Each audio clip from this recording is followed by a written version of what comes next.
ಓಂ ಛಂದೋಭಿಧಾನ ನೀತಿಯನ್ನ ತಥಾ ಚೇತೋರ್ಪಣ ನಿಗದ ತಥಾ ಹಿ ದರ್ಶನಂ. ಓಂ. ಈ 25ನೇ ಸೂತ್ರಕ್ಕೆ ಸಂಬಂಧಿಸಿದಂತೆ ಭಾಷ್ಯ ದೀಪಿಕಾ ನಾವೀಗ ನೋಡಬೇಕಾಗಿದೆ. ಅತ್ರ ಅಧಿಕರಣೆ ಅಧಿವೇದಗತ ಗಾಯತ್ರ್ಯಾದಿ ಅಶೇಷ ಶಬ್ದ ಸಮನ್ವಯ ಕ್ರಿಯತೆ.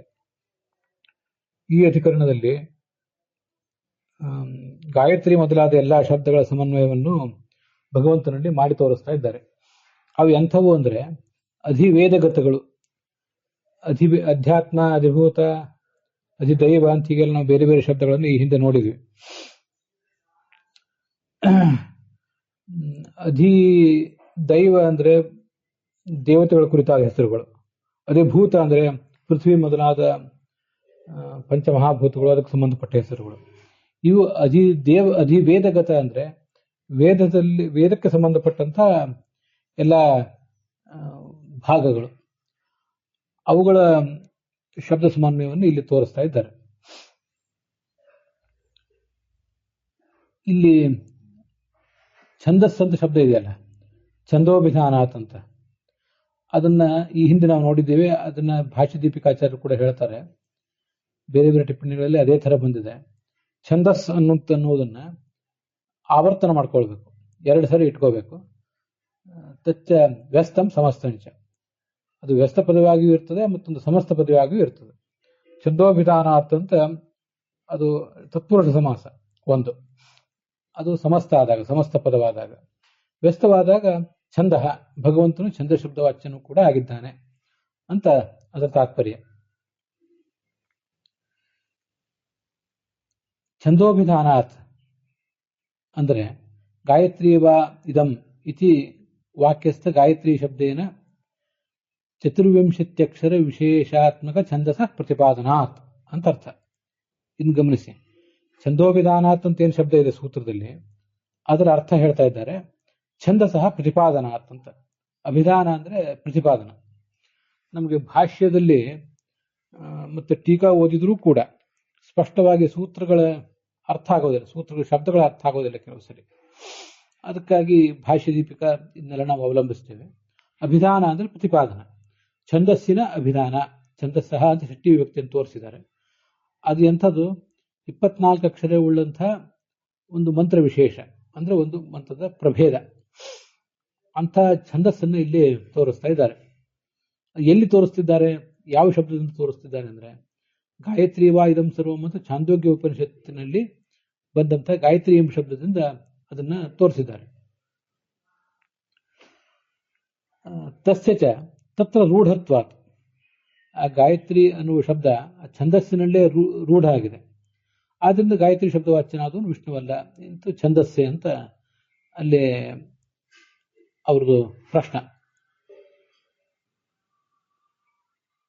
ಅತಃ ನ ಜ್ಯೋತಿರಪಿ ವಿಷ್ಣು ಕಿಂತು ಛಂದ. ಆದ್ರಿಂದ ಜ್ಯೋತಿಷ್ ಶಬ್ದ ವಾಚ್ಯನಾದವನು ಕೂಡ ವಿಷ್ಣುವಲ್ಲೇ ಅಲ್ಲ, ಈ ಛಂದಸ್ಸೆ. ಯಾಕೆಂದ್ರೆ ಛಂದೋಭಿಧಾನ ಅಂತ ಮತ್ತೊಂದ್ಸರಿ ಅದನ್ನೇ ಇಟ್ಕೊಂಡಿದ್ದೇವೆ. ಛಂದಸ ಗಾಯತ್ರ್ಯ ತದೈಕ್ಯ ಅಭಿಪ್ರಾಯೇಣ ಜ್ಯೋತಿಷಃ ಅಭಿಧಾನಾತ್ ಉಪಕ್ರಮಾತ್. ಇಲ್ಲಿ ನೋಡಿ, ಛಂದೋಭಿಧಾನಾತ್ ಅಂದ್ರೆ ಹಿಂದೆ ಷಷ್ಠಿ ವಿಭಕ್ತಿ ತತ್ಪುರುಷ ಸಮಾಸ ಒಂದು, ವ್ಯಸ್ತ ಪದ ಅಂತ ಒಂದು ಹೇಳಿದ್ವಿ. ತತ್ಪುರುಷ ಸಮಾಸದಲ್ಲೇ 2, ಒಂದು ಷಷ್ಠಿ ತತ್ಪುರುಷ ಈ ಹಿಂದೆ, ಇನ್ನೊಂದು ಛಂದಸ ಅಂತ ತೃತೀಯ ತತ್ಪುರುಷ ಸಮಾಸ. ಛಂದಸ ಅಂದ್ರೆ ಗಾಯತ್ರ್ಯ ಅಂತ, ಅದಕ್ಕೆ ತೃತೀಯ ವಿಭಕ್ತಿಯ ಅರ್ಥ.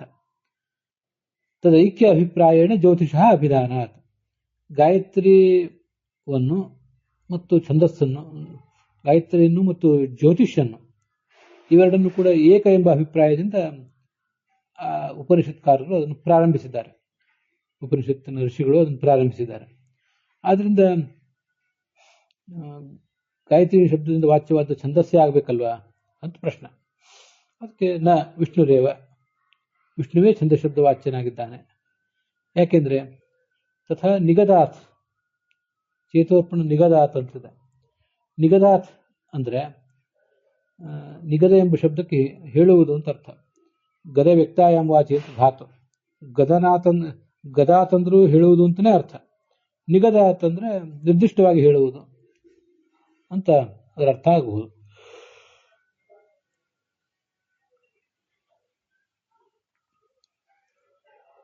ಗಾಯತ್ರ್ಯಾದಿಪದೈಃ ವಿಷ್ಣುರೇವ ಅಭಿಧಾನಂ ಚ ನ ತದಭೇದ ವಿಧಾನಾರ್ಥಂ ಕಿಂತು ತಥಾ ಉಪಾಸನಾರ್ಥಮೇವ ಇತ್ಯಾಹ.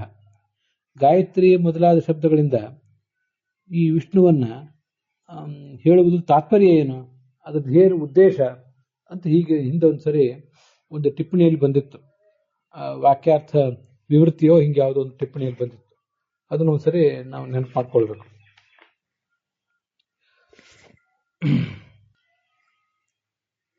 ಹಿಂದೆ ವಿವೃತ್ತಿ ಟಿಪ್ಪಣಿಯಲ್ಲಿ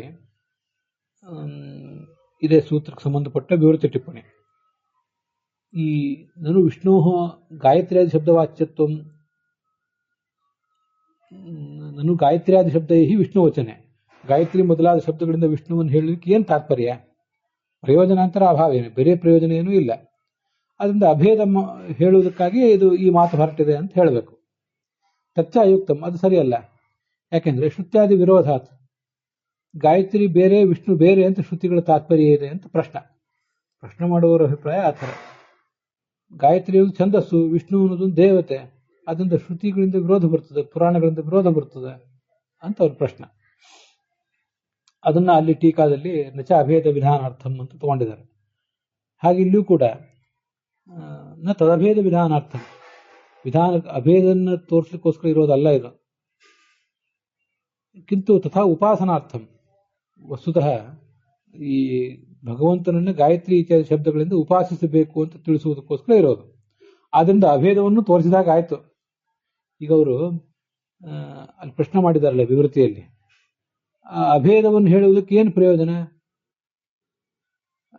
ಗಾಯತ್ರ್ಯಾದಿ ಶಬ್ದಗಳಿಂದ ವಿಷ್ಣುವನ್ನು ಹೇಳಲಿಕ್ಕೆ ಏನು ಪ್ರಯೋಜನ, ಪ್ರಯೋಜನಾಂತರಾಭಾವೇನ ಅಭೇದ ವಿಧಾನಾರ್ಥಮೇವ ಇದಂ ವಚನಂ ಅಂತ ಅವರನ್ನ ಸಮಾಪ್ತ ಮಾಡಿದ್ರು. ಆ ಥರ ಮಾಡಿ ಪ್ರಶ್ನೆ ಮಾಡಿದ್ರಲ್ಲ, ವಸ್ತುತಃ ನಾವು ಅಭೇದವನ್ನು ಹೇಳ್ತೇವಿಲ್ಲ. ಗಾಯತ್ರಿ ಶಬ್ದವಾಚ್ಯನಾದವನು, ವಿಷ್ಣು ಶಬ್ದವಾಚ್ಯನಾದವನು, ಹೀಗೆ ಸರ್ವಶಬ್ದವಾಚ್ಯನಾದವನು ಒಬ್ಬನೇ ಅಂತ ನಮ್ಮ ಸಿದ್ಧಾಂತವೇ ಇದೆ. ವೇದೇಶ ಸರ್ವೈಹಿ ಅಹಮೇವ ವೇದ್ಯ, ಎಲ್ಲ ವೈದಿಕ ಪೌರಾಣಿಕ ಶಬ್ದಗಳಿಂದಲೂ ಕೂಡ ಅಹಮೇವ ವೇದ್ಯ ಅಂತ ಅವನ ಅಭಿಪ್ರಾಯನೇ ಇದೆ. ಆದ್ದರಿಂದ ಅಭೇದವನ್ನು ಹೇಳಿದ್ರು ತಪ್ಪಲ್ಲ. ಶ್ರುತ್ಯಾದಿಗಳಿಂದ ಯಾವ ವಿರೋಧವೂ ಬರೋದಿಲ್ಲ. ವಿರೋಧ ಹೇಗೆ ಬರೋದಿಲ್ಲ ಅನ್ನೋದನ್ನು ನಾವು ತೋರಿಸ್ತೇವೆ. ಅಭೇದವನ್ನಾದ್ರೂ ಹೇಳುವುದು ಯಾಕೆ ಅಂದ್ರೆ ಈ ಉಪಾಸನೆಗೋಸ್ಕರ ಅಂತ ಅದ್ರ ತಾತ್ಪರ್ಯ. ತಥಾಹಿ ದರ್ಶನಾತ್ ಅಂತಿದೆ ನೋಡಿ, ತಥಾಹಿ ದರ್ಶನಂ ಅಂತ. ತಥಾಹಿ ದರ್ಶನಂ ಅಂತ ಅನ್ನೋದಕ್ಕೆ ಭಾಷ್ಯಕಾರರ ಅರ್ಥ ಹೇಳ್ತಾರೆ ಭಾಷ್ಯ ದೀಪಿಕಾದಲ್ಲಿ.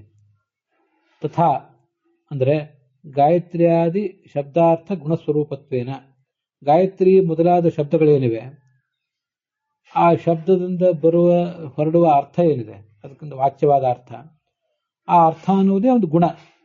ಆ ಗುಣಸ್ವರೂಪನಾಗಿದ್ದಾನೆ ಭಗವಂತ, ಅಥವಾ ಗುಣ ಉಳ್ಳವನಾಗಿದ್ದಾನೆ ಭಗವಂತ ಎಂಬುದಾಗಿ, ಸ್ವರೂಪತ್ವೇನ ಎಂಬುದಾಗಿ ಅಂತ ಅರ್ಥ. ಚೇತೋರ್ಪಣ ಅನ್ನೋದಕ್ಕೆ ಇದೊಂದು ಅರ್ಥ ನೋಡಿ. ಚೇತಸಃ ಅರ್ಪಣಂ ಚೇತೋರ್ಪಣಂ, ಮನಸ್ಸಿನ ಅರ್ಪಣೆ. ಎಲ್ಲಿ ಅರ್ಪಣೆ ಅಂತಂದ್ರೆ ಬ್ರಹ್ಮಣಿ ಆಧಾನಾಯ ಉಪಾಸನಾರ್ಥಮೇವ ವಿಷ್ಣು ನಿಕದಾತ್, ನಮ್ಮ ಮನಸ್ಸನ್ನ ಭಗವಂತನಲ್ಲಿ ನಾವು ಇಡಬೇಕು. ಹೀಗೆ ಇಡುವುದಕ್ಕೋಸ್ಕರನೇ ಇಂಥ ಒಂದು ಉಪಾಸನೆಯನ್ನು ಮಾಡುವುದಕ್ಕೋಸ್ಕರನೇ ಈ ಶಬ್ದವಾಚ್ಯ ಭಗವಂತ ಅಂತ ಹೇಳಿದ್ದಾರೆ. ಭಗವಂತನನ್ನ ಗಾಯತ್ರಿ ಮೊದಲಾದ ಶಬ್ದದ ಅರ್ಥ ಏನಿದೆ, ಗಾಯಕ ಮತ್ತು ತ್ರಾಯಕ ಅಂತ, ಆ ಅರ್ಥವುಳ್ಳವನು ಭಗವಂತ, ಅರ್ಥರೂಪನಾದವನು ಭಗವಂತ ಅಂತ ನಾವು ಉಪಾಸನೆ ಮಾಡಬೇಕು. ಹೀಗೆ ಮನಸ್ಸಿನ ಅರ್ಪಣೆಯನ್ನ ಭಗವಂತನಲ್ಲಿ ಮಾಡಬೇಕು ಅಂತ ಹೇಳುವುದಕ್ಕೋಸ್ಕರ ಅಂತ ಅದರ ತಾತ್ಪರ್ಯ. ಅಲ್ಲಿ ಉಪಾಸನ ಅಂತಾನೆ ಹೇಳ್ಬೋದಿತ್ತಲ್ಲ, ಇದು ಚೇತೋರ್ಪಣ ಅಂತ ಒಂದು ಅಪರೂಪದ ಶಬ್ದ ಹೇಳಿದ್ದಾರೆ. ಉಪಾಸನ, ಧ್ಯಾನ, ನಿಧಿಧ್ಯಾಸನ ಅಂತ 3 ಶಬ್ದಗಳು ನಮಗೆ ಹೆಚ್ಚು ಪ್ರಸಿದ್ಧ ಆಗಿವೆ. ಆತ್ಮಾವಹಾರ್ಯ ದ್ರಷ್ಟವ್ಯ ಶ್ರೋತವ್ಯೋ ಮಂತವ್ಯೋ ನಿಧಿಧ್ಯಾಸಿತವ್ಯ ಅನ್ನುವಲ್ಲಿ ನಿಧಿಧ್ಯಾಸನ ಅಂತ ಶಬ್ದ ಇದೆ, ಧ್ಯಾನ ಎಂಬ ಅರ್ಥದಲ್ಲಿ. ಉಳಿದ ಅನೇಕ ಕಡೆಗಳಲ್ಲಿ ಧ್ಯೇಯ ಸದಾ ಸವಿತೃಮಂಡಲ ಮಧ್ಯವರ್ತಿ ಇತ್ಯಾದಿ ಕಡೆಗಳಲ್ಲಿ ಧ್ಯೇಯ ಅಂತಂದ್ರೆ ಧ್ಯಾನಿಸಲ್ಪಡಬೇಕು ಅಂತ ಅರ್ಥ. ಅಲ್ಲಿ ಧ್ಯಾನ, ಧ್ಯೇಯ ಚಿಂತಾಯಂ ಅನ್ನುವ ಧಾತು ಇದೆ. ಇನ್ನು ಉಪಾಸೀತ, ಆತ್ಮೇತ್ಯವ ಉಪಾಸೀತ, ಹೀಗೆಲ್ಲ ಕೆಲವು ಕಡೆ ಉಪಾಸನಾ ಶಬ್ದ ಬರ್ತದೆ. ಅಂತೂ ಈ 3 ಶಬ್ದಗಳು ಪರ್ಯಾಯವಾಗಿ ನಮ್ಗೆ ಕಂಡು ಬಂದಿವೆ.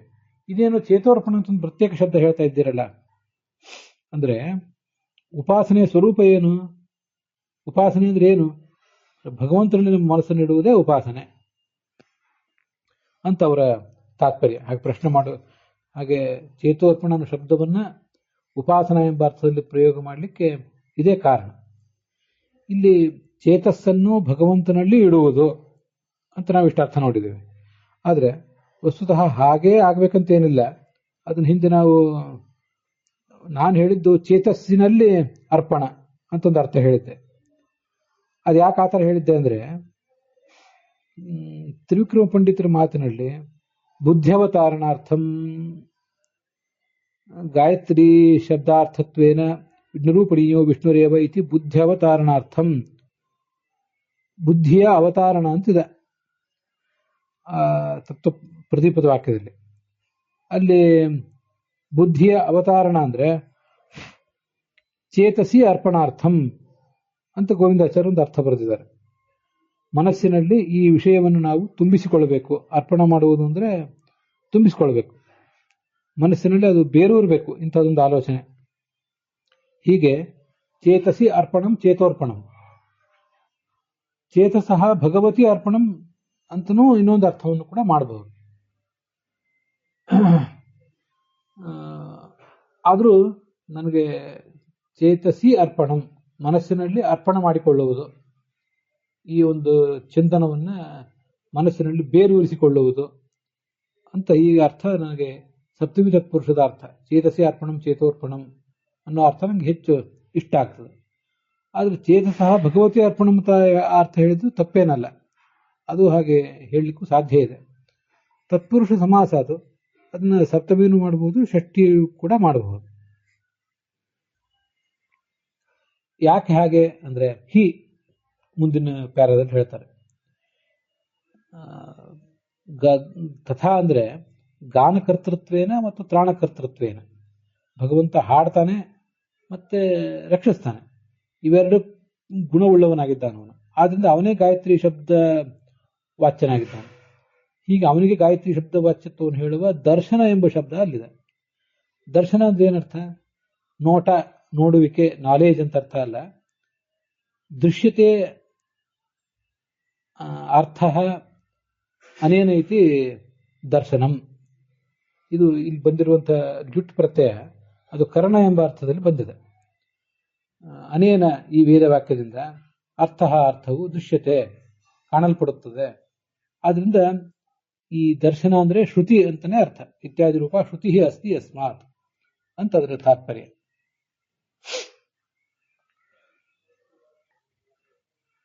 ಭಾಷ್ಯವಾಕ್ಯದಲ್ಲಿ ಗಾಯತ್ರ್ಯಾ ಸಮಾರಂಭ ಕೃತಃ, ಉಪಕ್ರಮ ಹೇಗಿದೆ ಅಂದ್ರೆ ಗಾಯತ್ರಿಯಿಂದ ಉಪಕ್ರಮ ಅಂತಿದೆ.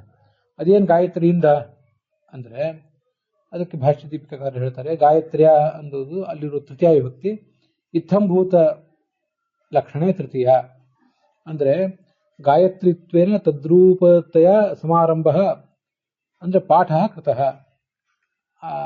ಸಮಾರಂಭ ಅಂದ್ರೆ ಅಲ್ಲಿ ಅದರ ವರ್ಣನೆ. ಅದೇನು ಇತ್ತಂಭೂತ ಲಕ್ಷಣ, ತೃತೀಯ ವಿಭಕ್ತಿ ಏನದು? ಅನೇಕ ಕಡೆ ನಾವು ನೋಡಿದ್ದೀವಿ, ಈಗ ಇನ್ನೊಂದ್ಸರಿ ಹೇಳ್ತೇನೆ. ಯಾಕಂದ್ರೆ ಒಂದು ಗುರುಕುಲಕ್ಕೆ ಒಬ್ರು ಕೆಲವು ಜನ ಹೋದ್ರು. ಅಲ್ಲಿ ಅಧ್ಯಾಪಕರು ಯಾರು, ವಿದ್ಯಾರ್ಥಿಗಳು ಯಾರು, ಮತ್ತು ಉಳಿದ ಪಾಚಕರು ಮೊದಲಾದವರು ಯಾರು ಅಂತ ಗೊತ್ತಾಗೋದು ಹೇಗೆ ಅಂದ್ರೆ, ಅಧ್ಯಾಪಕರನ್ನ ಗುರುತಿಸ್ಲಿಕ್ಕೆ ಒಂದು ವಿಶಿಷ್ಟವಾದ ಲಕ್ಷಣ ಅವ್ರಿಗೆ ಕೊಟ್ಟಿರ್ತಾರೆ. ಅಧ್ಯಾಪಕನಾದವನು ಒಂದು ಕಡೆ ನಿಂತಿರ್ತಾನೆ ಅಥವಾ ಕೂತಿರ್ತಾನೆ, ಅವನ ಸುತ್ತಲೂ ವಿದ್ಯಾರ್ಥಿಗಳು ಕೂತಿರ್ತಾರೆ. ಹೀಗೆ ಛಾತ್ರೇಣ ಉಪಾಧ್ಯಾಯ ಮದ್ರಾಕ್ಷೀತ್ ಅಂತ ಅದೊಂದು ಉದಾಹರಣೆ.